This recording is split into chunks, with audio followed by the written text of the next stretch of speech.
What is a common problem that salespeople face when they take sales training classes, get a coach, or they get training?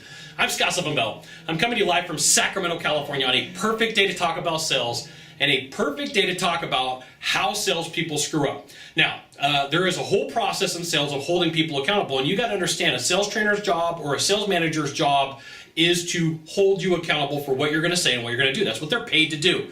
Your job is to go out and close deals. That's what you're paid for. A sales manager, a business owner, a sales coach, a sales trainer, their job is to teach you these things. And I see occasionally, this isn't something that happens all the time, but I see salespeople, like all of a sudden they become very negative on sales training. All of a sudden they become very negative on what they see is going on. And they're like, well, I don't want to go through all this sales training. It's like, and they turn negative. They start saying why sales training doesn't work. Well, it's manipulative. I don't really want to have to force and twist people's arms. They're saying stuff that's like way out of bounds.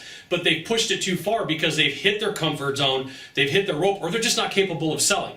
And it takes a strong manager, a strong business owner, or a strong sales coach to say, look, maybe sales isn't for you.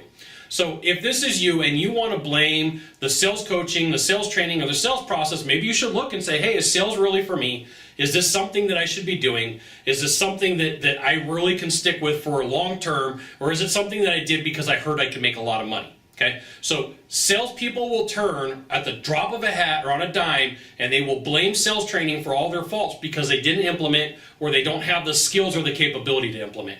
And if it's you, maybe you should question, hey, is it time for me to bounce out of this industry? Is it time for me to find a new job? Or do I level up and go, hey, look, you know what? I really need to understand that when it comes to sales, if it is to be, it's up to me. And I can't make all these blames, and I can't blame everybody else for the problems that I have. They're all my fault, not theirs. And the point where you really have the capability of becoming a closer is where you go, all right, I'm going to raise my hand and I'm going to put my hand up and say, look, this is going to be on me. I can't blame other people. I can't blame the process. I can't blame the sales manager. I can't blame the sales coach.